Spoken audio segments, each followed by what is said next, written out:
Assalamualaikum warahmatullahi wabarakatuh.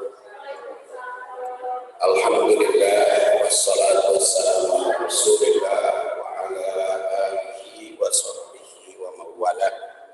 Amma ba'du fa ya ibadallah usikum wa iyaya bitaqwallah fa innal jannata mu'iddat liman ittaqa. Allah Ta'ala fil Qur'anil Karim, a'udzu billahi minasyaitonir rajim. Ya ayyuhalladzina amanu taqullaha haqqa tuqatih wa la tamutunna illa wa antum muslimun. Bapak-bapak dan ibu-ibu, bapak-bapak matahaya.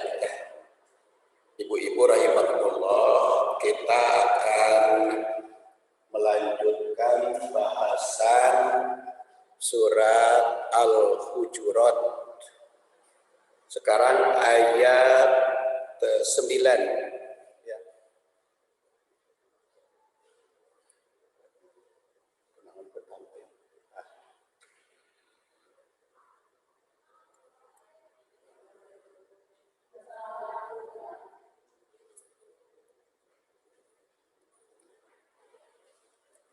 Surat Al-Hujurat ayat 9.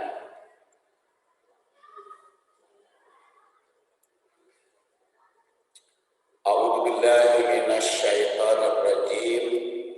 Ini merupakan kelanjutan Al-Hujurat yang lalu.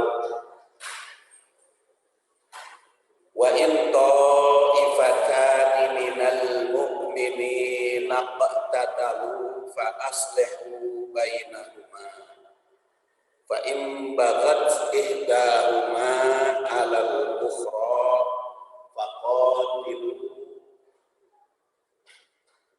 faqatilul lati tabghi hatta tafi'a ila amrillah fa in fa'at fa aslihu bainahuma bil 'adli wa aqsitu innallaha yuhibbul muqsitin. Wa in ta'ifatani wa in, dan apabila ta'ifatani, dua kelompok, minal mu'minin, dari orang-orang mukmin, iqtatalu, perang atau bertengkar, fa aslihu, maka islahkanlah atau damaikanlah, bainahuma, di antara mereka. Fa in baghat, tapi kalau tidak mau, ihdahuma, salah seorang atau salah satu kelompok dari dua kelompok itu, alal ukhra, atas yang lain, faqatilu, maka perangilah, allati tabghi, yang tabghi, yang tidak mau damai itu, hatta tafi'a, sehingga kembali, ila amrillah, pada urusan Allah. Fa in fa'at, dan apabila kembali, fa aslihu, dan damaikanlah, bainahuma, di antara mereka, bil adli, secara adil. Wa aqsitu, dan berbuat adilah, innallaha, sesungguhnya Allah, yuhibbu, mencintai, al-muqsitin, orang-orang yang berbuat adil.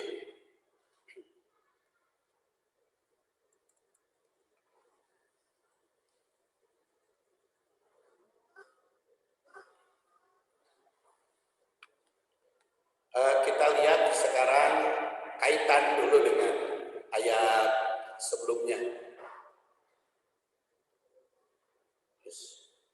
Ayat sebelumnya, ayat 7, itu memberikan gambaran bahwa eksistensi Rasul masih ada di kalangan umat. Ayat 7 yang dalam bentuk buku ya, tapi makalahnya juga ada. Jadi ya, kalau ayat 7 dan 8 mas sudah dibukukan. Wa'lamu anna fikum Rasulullah. Kan ayat 7-nya begitu. Wa'lamu anna fikum Rasulullah. Ingatlah bahwa sesungguhnya fikum di antaramu Rasulullah ada Rasul. Jadi ayat 7 memberikan gambaran bahwa eksistensi Rasul masih ada di kalangan umat dan memang harus begitu. Jadi walaupun Rasulullah SAW secara pribadi sudah wafat, tapi eksistensinya, keberadaannya masih tetap ada. Jadi kalau para sahabat dulu ada persoalan konsultasi kepada Rasul, kita juga kalau ada persoalan harus konsultasi kepada Rasul. Cuman bedanya kalau para sahabat konsultasi kepada Rasulnya langsung berdialog, bertanya. Kalau kita mah bertanyanya kepada hadis. Makanya pada ayat 6-nya kan, ya ayyuhalladzina amanu in ja'akum fasikum binaba'in fatabayyanu. Hei orang yang beriman, apabila orang fasik membawa berita, maka cek dulu beritanya. Makanya kalau kita dapat berita di mana? Di FB, di WA, di Twitter, ulah langsung di-share. Harus dicek dulu kebenarannya. Jangan sampai ini berita unik anti share. Padahal belum tentu manfaat. Kenapa demikian? Karena Rasul bersabda, waqafa katibun, cukup dusta. Waqafal mar'u katibun, cukup orang itu berdusta.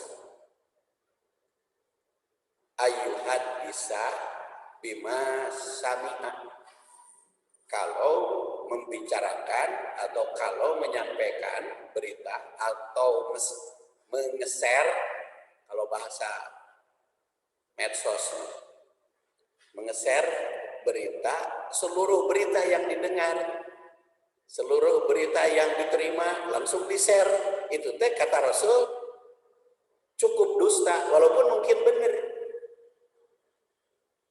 Makanya setiap berita yang kita terima udah gampang di-share.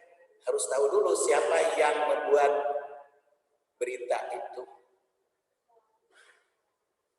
Ya, orang-orangnya dari mana, siapa, terus apabila yang berkaitan dengan ngagogoreng dia naon, menjelekan salah satu pihak, kita tidak boleh menerima berita yang satu pihak dijelekan itu sebelum kita dapat informasi dari yang jelekan.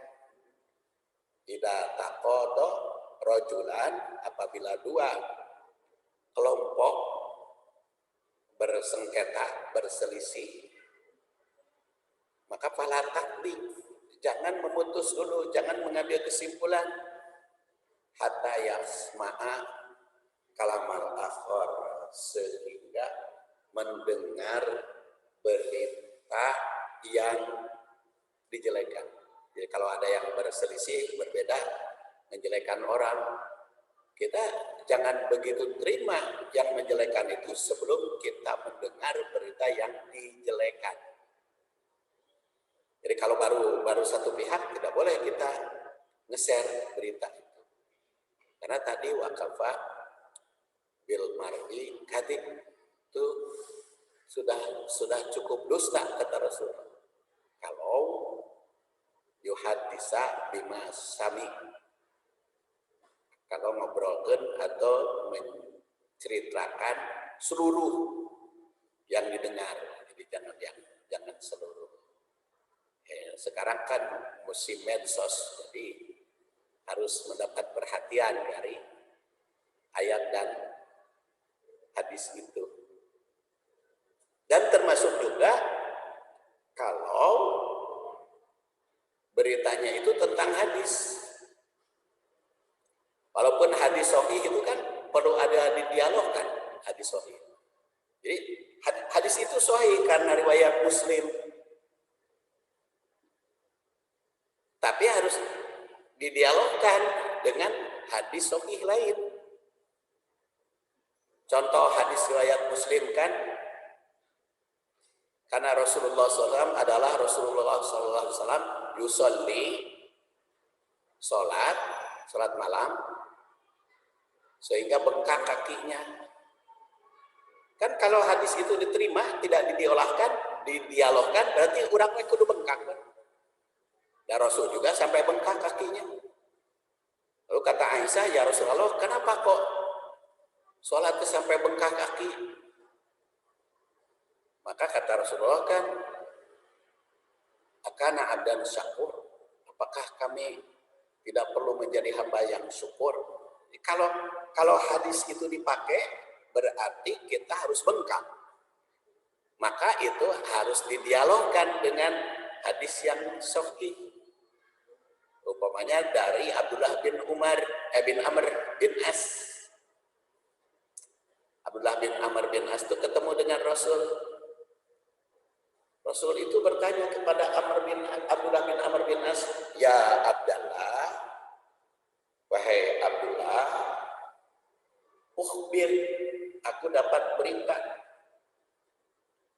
tusolli al-lail, sholat malam terus-terusan, watasumun nahar, dan saum terus-menerus.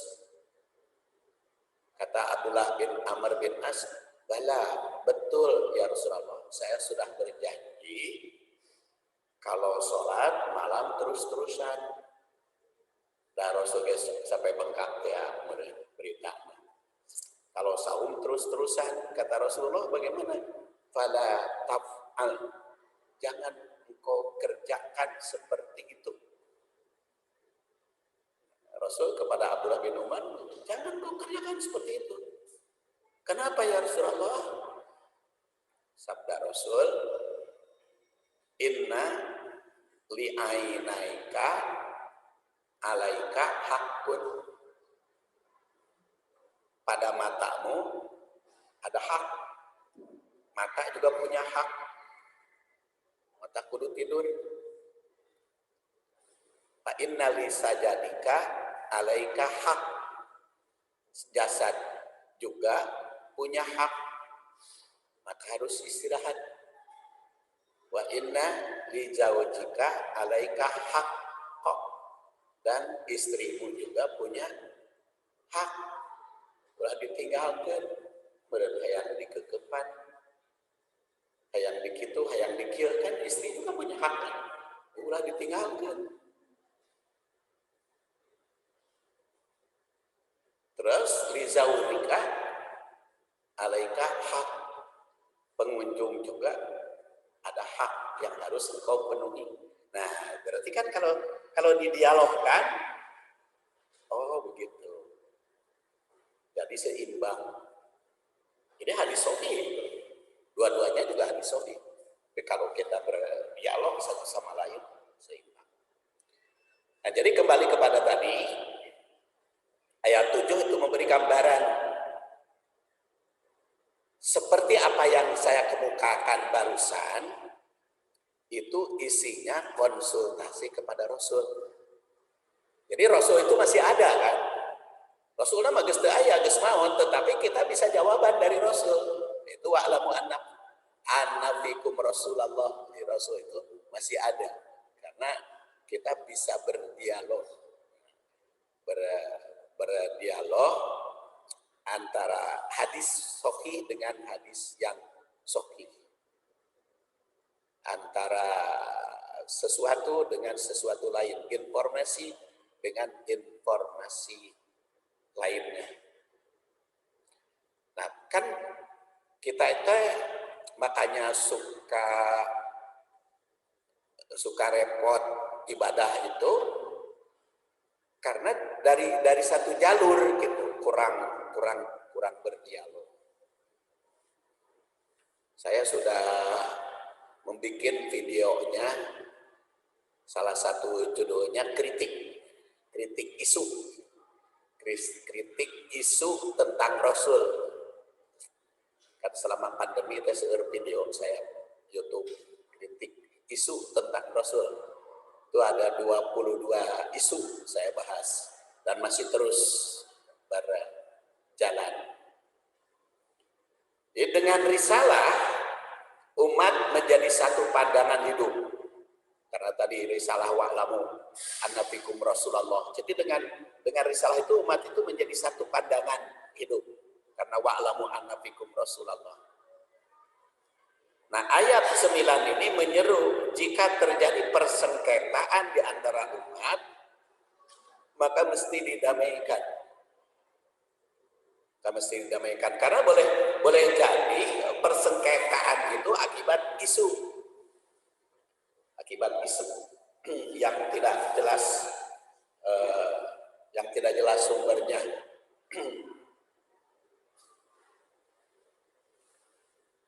Jadi karena apa? Karena tidak ada persengketaan yang berkepanjangan dalam syariat Islam itu begitu.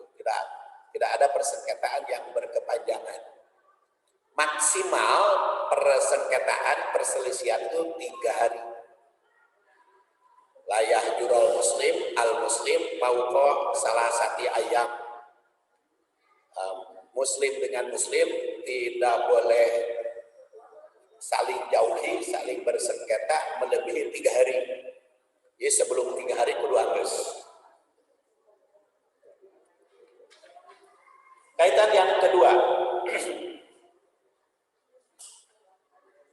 dengan risalah tersebut tertanam dalam hati umat kecintaan pada iman. Karena di situ di dalam ayatnya ditandaskan walakinnallaha habbaba ilaikumul iman. Allah Subhanahu wa taala menjadikan kepadamu lebih cinta iman. Dan wazayyanahu fi qulubikum, dan menjadikan iman itu hiasan indah. Oleh karena itu iman mesti diwujudkan dalam persaudaraan. Jadi kalau ayat sebelumnya berbicara tentang iman dan iman itu bisa menyatukan pandangan, maka dalam ayat ini dikatakan ingat, karena satu pandangan maka harus tertanam persaudaraan. Maka ayat 9 menggariskan agar persaudaraan iman itu diwujudkan dalam perdamaian. Kaitan yang ketiga, ayat 8 menandaskan bahwa bimbingan Rasul kecintaan pada iman itu merupakan karunia. Karena di dalam ayat itu dikatakan fadlan minallah wa ni'mah. Karunia dari Allah dan kenikmatan. Wallahu alimun hakim. Karunia Allah Subhanahu wa taala dianugerahkan kepada mukmin. Ayat 9 menandaskan jika terjadi perselisihan sesama mukmin mesti didamaikan. Karena semuanya sama mendapatkan karunia. Tuh kaitan. Sekarang tinjauan historis tenau sejarah. Anas bin Malik diriwayatkan dari Anas bin Malik. Anas bin Malik adalah sahabat Rasul. Jadi yang saya kutip di sini rawinya langsung rawi sahabi. Qala qila lin Nabi sallallahu alaihi wasallam, dikatakan kepada Nabi sallallahu alaihi wasallam, Ataita Abdullah bin Ubay. Kenapa wahai Nabi kau tidak berkunjung kepada Abdullah bin Ubay? Karena Abdullah bin Ubay itu sakit. Siapa Abdullah bin Ubay? Abdullah bin Ubay itu orang munafik. Orang munafik. Jadi ada dua Abdullah yang munafik besar, yaitu Abdullah bin Ubay itu di zaman Rasul, ada Abdullah bin Sabah itu di zaman Khulafaur Rasyidin. Kalau Abdullah bin Ubay mah munafik dan dihukum, kalau Abdullah bin Sabah dihukum oleh Khulafaur Rasyidin karena yang mendirikan Syiah. Kalau Abdullah bin Sabah mah, kalau Abdullah bin Ubay mah hidupnya di zaman Rasul.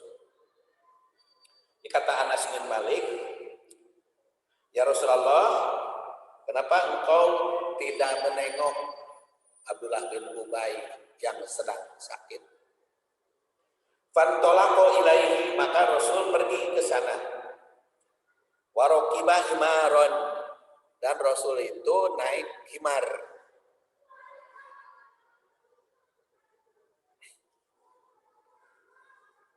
Wahya ar-sabhah, wantolakol muslimun, juga kaum muslimin yang mengantar Rasul. Wahya ar-sabhah, dan tempat Abdullah bin Ubay teh tanahnya teh terjal, jadi gersang. Falamma atahu Nabi sallallahu alaihi wasallam, tatkala Nabi sallallahu alaihi wasallam datang kepada Abdullah bin Ubay, dia katakan, ilaika anni fa wallah laqad adani, engkau telah datang kepadaku, kata Abdullah bin Ubay. Laqad adani nahnu himari, betapa baunya himarmu ini. Jadi Abdullah bin Ubay ngejek kepada Rasul karena himar Rasul katanya bau, sehingga aku bertambah sakit. Qala faqala rajulun minal ansor, maka tiba-tiba seorang sahabat dari kaum Ansor berkata, wallah la himar Rasulillah sallallahu alaihi wasallam atyab rihan minka. Demi Allah, kata sahabat Ansor, demi Allah, himarmu itu lebih harum dibanding dengan bau badanmu. Jadi ngejek Rasul, diejek lagi gitu oleh sahabat Rasul. Demi Allah, himarmu itu lebih harum dibanding dengan bau badan kamu. Jadi Abdullah bin Ubay mengejek Rasul ke himarnya. Qala faqadiba li Abdullah, dan dia marah kepada Abdullah bin Ubay. Wa rajulun min qaumihi qala faqadiba li kulli wahidin minhuma, dan kaum kelompok Abdullah bin Ubay juga marah. Pamarah-marah.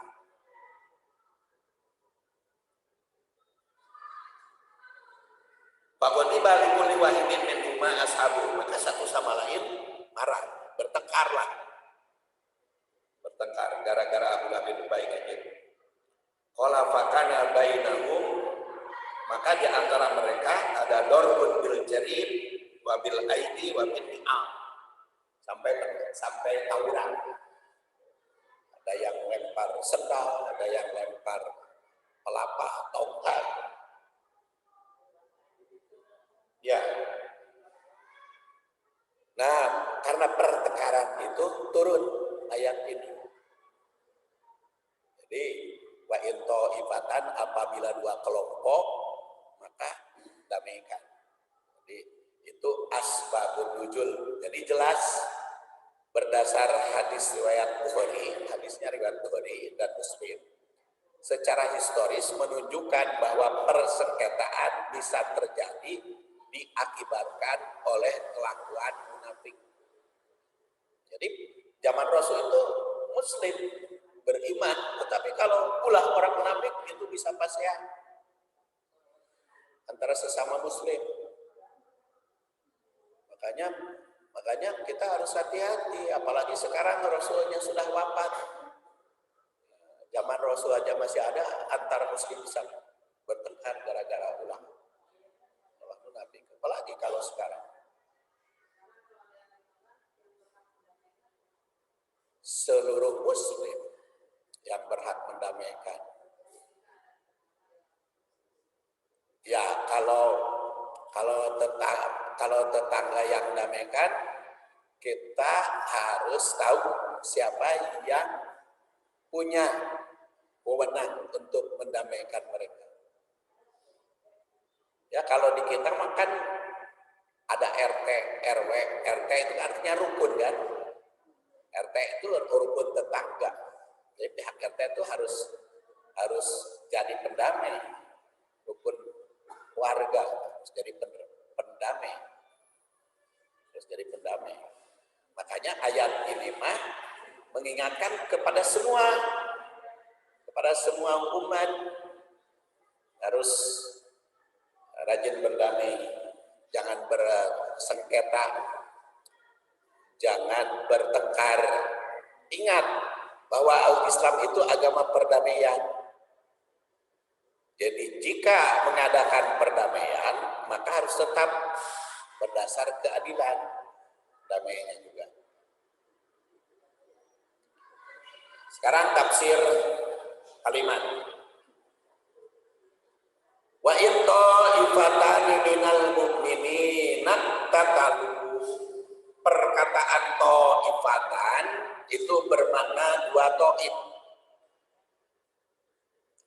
Dua ta'if. Ta'if itu apa? Kelompok atau kaum atau orang per orang.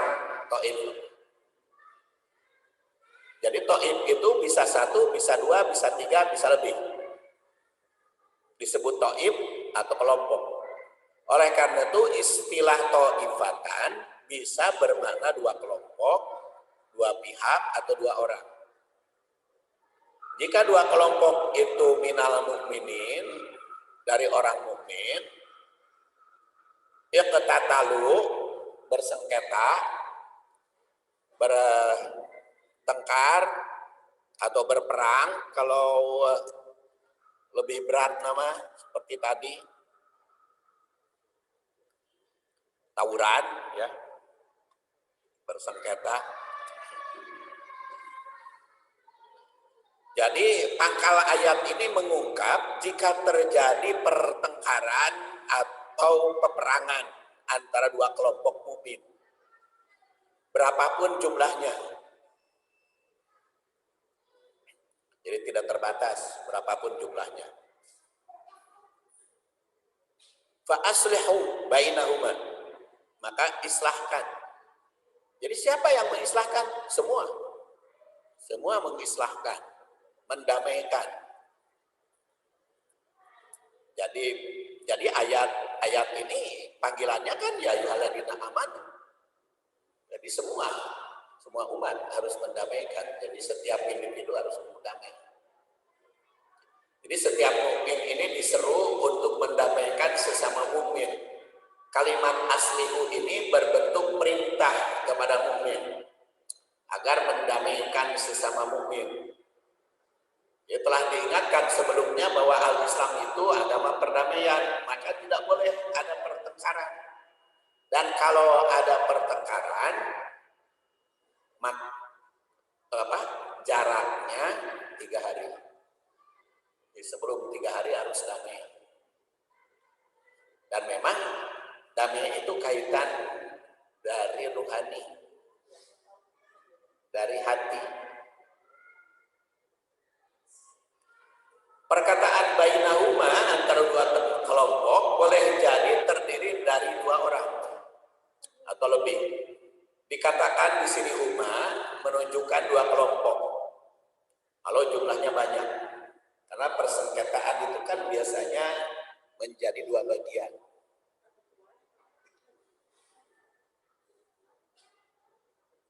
Menurut Al-Qurtubi itu orang Cordoba, penyusun kitab Jami'ul Ahkam. Mendamaikan kelompok mukmin yang bersengketa adalah mengajak mereka agar segera kembali kepada kitabullah.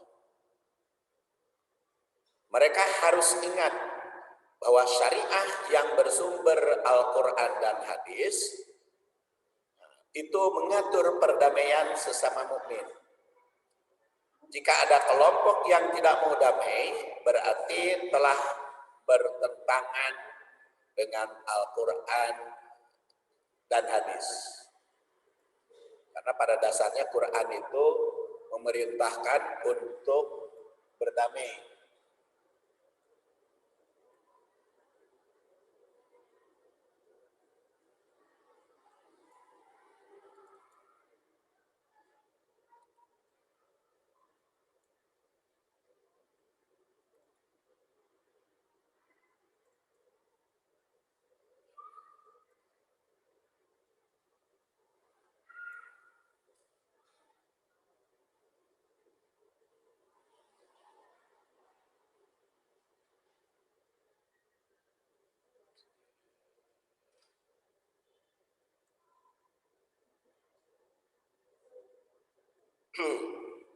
Balik deh.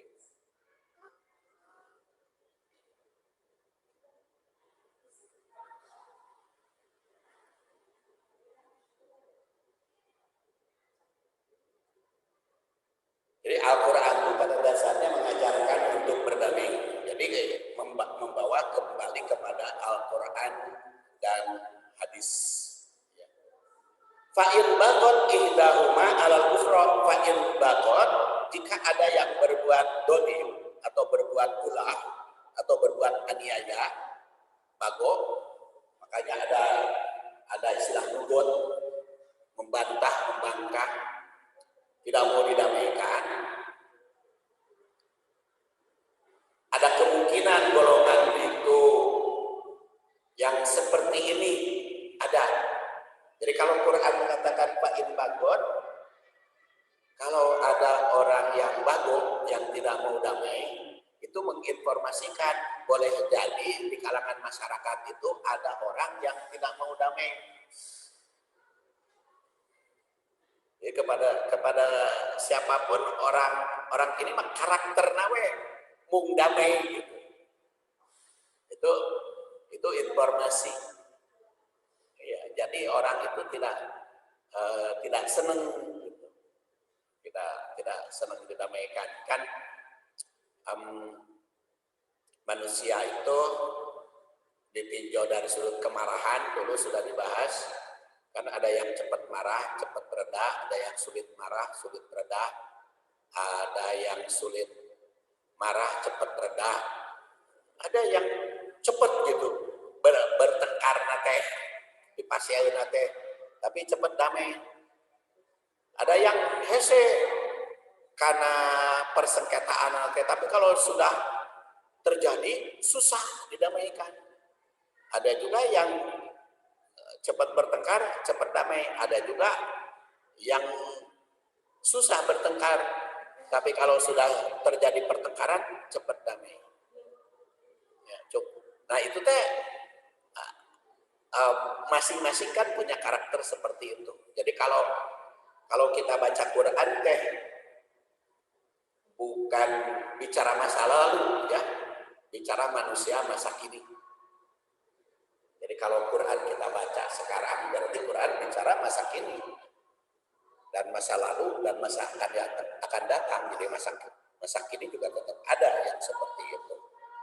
Boleh jadi di antara umat ada yang membangkang, ada yang berusaha jahat pada yang lain. Salah satu contohnya secara historis Abdullah bin Ubay tadi. Seperti dikemukakan dalam historis, ya masih ada. Karakter manusia semacam ini tabiatnya menghasut dan mengompori manusia yang baik. Sehingga sahabat juga bertengkar kan tadi oleh Abdullah bin Ubay, ngomong kepada Rasul gimana bau jadi bisa bertengkar. Dan istilah ihdahuma, salah satu dari dua kelompok itu menunjukkan bahwa yang membangkang itu salah seorang di antara dua pihak. Perkataan ihda itu walau berarti satu, Bisa saja satu kelompok, segolongan, atau satu pihak. Pihak tersebut berbuat aniaya atau jahat kepada pihak lain yang menimbulkan kekacauan. Nah, jika ada yang demikian, maka tindakan bisa dilihat lanjutannya. Faqatilul lati tabghi hatta tafi'a ila amrillah. Nah, itu mah bisa saja diperangi oleh kaum muslimin. Jadi yang dimaksud dengan perang di sini kan bukan berarti adu senjata saja. Orang-orang yang susah didamaikan mah bisa saja oleh kaum muslimin, maksud diperangi teh ditinggalkan gitu. Kan mungkin ada orang susah, pokoknya kalau sebenarnya pasean, ya itu mah bisa dijauhkan. Karena kalau di deketan wae pasean batur teh. Itu faqatilu. Jadi di sini digunakan kalimat faqatilu, perangilah. Perang pada orang yang tidak mau damai atau para pembangkang bukan hanya berarti membunuh, bukan. Perang bisa mengandung arti tindakan keras. Tindakan keras itu bukan berarti memukul, bisa juga dengan tindakan oleh umat ditinggalkan, oleh umat dikucilkan, ya, dikucilkan karena hese damai itu ya, karena susah didamaikan, tindakan keras. Maka allati tabghi, yang berbuat aniaya itu mesti diperangi hingga berhenti berbuat zalimnya. Islam itu agama perdamaian, maka jika ada yang tidak mau damai, diperangi. Jadi jelas di sini maknanya, perang demi membela perdamaian. Jadi perang itu dalam rangka membela perdamaian.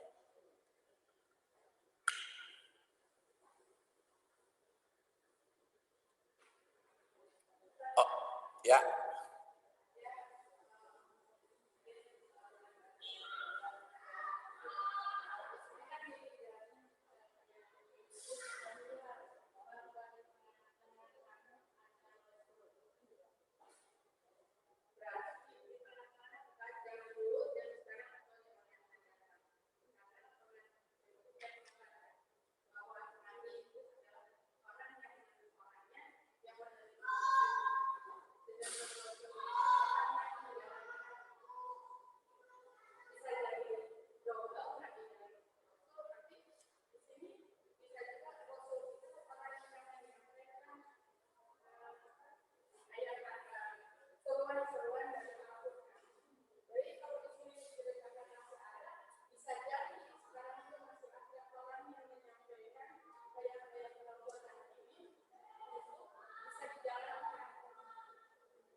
Sebenarnya kalau yang kita tafsirkan berdasar ayat wa'lamu anna fikum Rasulullah itu, ketika ayat itu turun pribadinya ada. Tapi kalau ketika ayat itu sudah turun semua, bukan pribadi, hadis sekarang mah. Jadi bukan ada orang Rasul, bukan ada personil Rasul, sekarang mah hadis. Salah satu contoh tadi, kita punya persoalan, kita punya persoalan, tanya kepada Rasul itu apa? Buka hadis. Jadi bukan orang nama kan sudah wafat, Rasul itu sudah wafat, bukan berarti ada Rasul nggak ada. Rasul itu sudah tidak ada lagi. Karena sekarang itu adalah risalahnya, dan laqad kana lakum fi Rasulillah itu adalah dalam sunnah Rasulnya itu sendiri. Itu seperti dibahas pada wa'lamu anna fikum Rasulullah. Jangan dianggap sekarang juga ada Rasul, pan Rasulullah di situ, bukan Rasul. Kecuali kalau begini, wa'lamu anna fikum Rasulullah. Rasul itu banyak Rasulnya. Tapi kalau Rasulullah, ya Nabi Muhammad yang sudah wafat. Maka sekarang mah hadis. Jadi kalau sekarang ada Rasul itu ya hadis itu. Makanya hadis itu diteliti oleh kita keberadaannya. Ada tausikul hadis. Tausikul hadis itu artinya meneliti keberadaan otentisitas hadis. Kemudian tahrir dalam kitab apa saja, kumaha riwayatnya, rawi sahabinya, itu namanya tahrir. Setelah ditahrir, tahlil, uraian makna hadis itu. Setelah ditahlil, itu ditashih, bagaimana pengamalannya. Setelah ditashih, ditakwil, penerapannya bagaimana di dalam kehidupan, ibrohnya. Setelah ditakwil, tatbik, implikasinya, penerapannya. Jadi sekarang mah bukan Rasul pribadi. Atau cenah tawe Rasul para ustad enggak. Para ustad enggak bisa. Para ustad bukan Rasul. Rasul mah kan Rasul itu dimaksud, para ustad kan enggak. Dan para ustad itu meneruskan perjuangan Rasul, bukan Rasul itu sendiri. Jadi Rasul mah khatamul anbiya wal mursalin. Rasul itu penutup para nabi. Nah, kita mau mewaris warasatul anbiya. Nah, oleh karena itu memerangi para pembangkang ada batasnya, sebagaimana ditandaskan hatta tafi'a ila amrillah, sehingga kembali. Jadi kalau tadi diperangi, dijauhi, dihindari, kemudian dia berbalik pikir, ya udah tidak boleh diperangi lagi, perbaiki lagi perdamaiannya.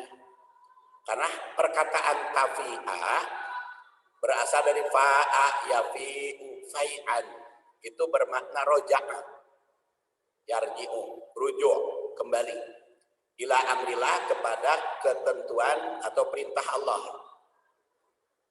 Setelah melakukan kesalahan dengan segera taubat dan memperbaiki diri. Nah, jadi jika orang bersengketa itu segera taubat, mengislahkan diri secara damai, maka kembali sebagai muslim, jangan diperangi. Persengketaan sesama muslim tidak boleh melebihi 3 hari. Diriwayatkan oleh Al-Bukhari yang lahir tahun 194, wafat 256. Jadi Imam Bukhari teh usiana dengan 63 tahun. Apalagi kalau muslim cuma 55 tahun, tapi karyanya besar. Jadi Imam Bukhari umurnya kalah sama saya. Beda, saya 66. Jadi kalau membaca riwayat Bukhari, Muslim kalah saya. Imam Bukhari itu kan cuma 63 tahun ya, 62 tahun. Karyanya begitu hebat. Imam Muslim 55 tahun. Sahih Muslim itu besar sekali. Makanya bertanya, kita sampai di mana? Ya. Jadi ulah nge-share unggul orang, tapi bikin gagasan sendiri. Kata Imam Bukhari, Rasul bersabda, la tabaghadu wa la tahasadu wa la tadabaru wa kunu ibadallahi ikhwana. Jangan saling membenci, jangan saling iri, jangan saling membelakangi. Jadilah hamba Allah ikhwan, yang bersaudara. La yahilu, tidak halal li muslimin, bagi muslim ayah juro ahuhu, untuk meninggalkan saudara pokok salah satu ayam lebih 3 hari. Makanya kalau ibu-ibu mau pasya sebelum 3 hari damai. Kukuh pasya sok 3 hari damai. Kok diterus ya, damai lagi.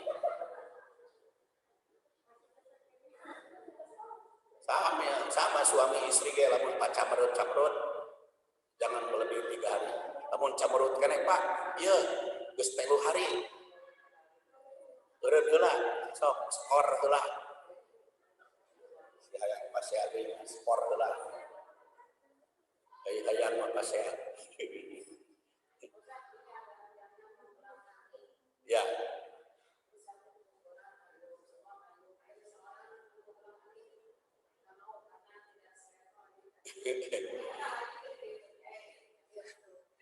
Tentu saja membelakangi di sini bukan hanya fisik kan, tapi juga sikap.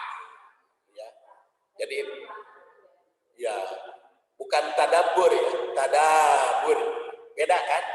Tadabur dengan tadabur. Kalau tadabur mah mempelajari makna ayat dan hadis itu tadabbur namanya. Kalau tadabbur patukan tongong atau tongong jadi bermusuhan pokoknya.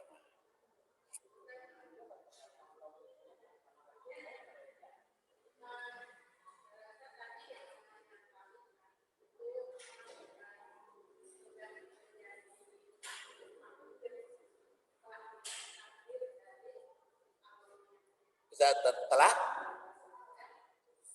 apa? Oh, bukan takdir. Kalau karakter mah bukan takdir.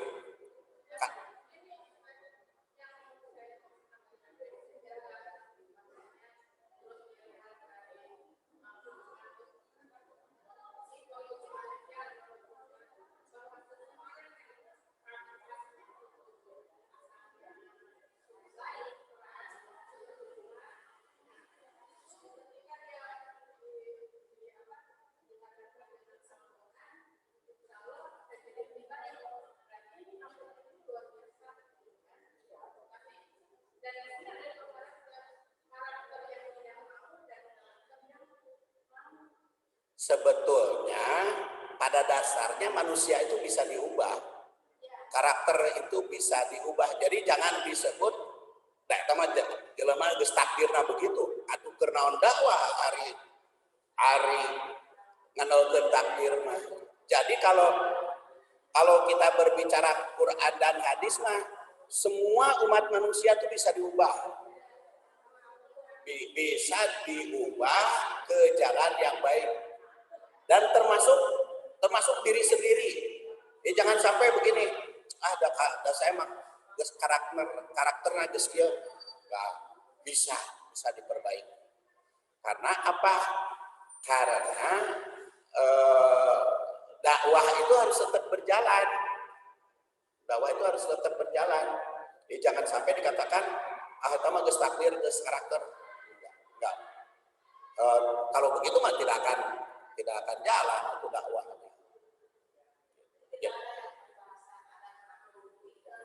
Iya, adat kakurungku iga itu jangan dijadikan dasar. Karena apa?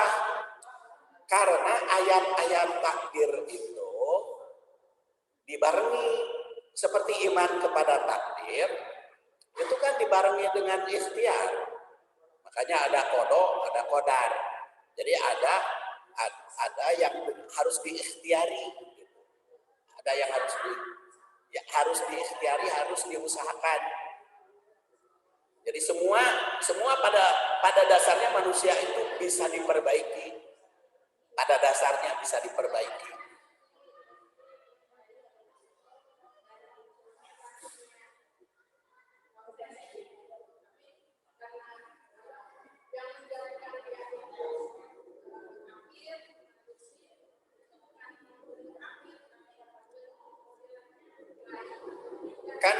Kan hadisnya kan mamin mauludin illa yuladu ala fitrah fa abawahu yuhawidani au yunasironihi au yumajisani, dan tidak ada yuslimanihi kan. Hadis itu kan tidak ada yuslimanihi, Bu. Kalau segala-galanya ditentukan, lingkungan atau pakai yuslimanihi. Jadi pada dasarnya setiap manusia itu karakternya dalam Islam. Manusia itu pada dasarnya dalam Islam. Kenapa dalam Islam? Kalau segala-galanya ditentukan oleh lingkungan dan orang tua tadi, hadis itu lengkap. Tidak lengkap hadis itu. Karena kan hadis itu mamin mauludin atau kullu mauludin, redaksinya beda-beda. Mamin mauludin illa yuladu alal fitro. Tidak ada yang lahir kecuali dalam keadaan fitro. Fa'abawahu, orang tuanya yuhawidanihi, yang meyahudikan, wa yunasironihi, yang menasrinakan, wa yumajisanihi, yang membajusikan. Tapi kalau semuanya ditentukan oleh orang tua, hadis itu harus ada wa yuslimanihi, dan yang mengislamkan. Kan nggak ada. Dalam hadisnya wa yuslimanihi nggak ada. Berarti manusia itu sebetulnya sudah menjadi membawa fitrah baik. Jadi kalau dia jelek bukan karakter. Kalau dia jelek itu bisa diperbaiki, itu bisa dikembalikan kepada jalan yang lurus. Kita lanjut. Hadis ini memberi isyarat bahwa jika ingin tetap damai sesama umat, maka menjauhi faktor yang menimbulkan persengketaan. Faktor yang menimbulkan persengketaan adalah tabagud, yaitu saling benci, tahasadu, saling hasud, saling usut, saling ngompori, tadabaru, saling membelakangi. Itu yang menimbulkan persengketaan. Jadi 3 faktor ini merupakan penyebab utama permusuhan. Oleh karena itu, mendamaikan umat mesti dikembangkan rasa cinta. Tidak iri atau tidak benci, harus banyak tasyakur. Hadis ini juga memberi syarat bahwa persengketaan sesama tidak boleh melebihi 3 hari. Jadi ada batasnya. Kenapa tidak ada batas 3 hari? Karena manusia punya tabiat untuk bertengkar, makanya harus didamaikan. Fa in fa'at fa aslihu bainahuma, maka apabila kembali damaikan secara adil. Fa aslihu bainahuma. Ya karena harus cepat selesai.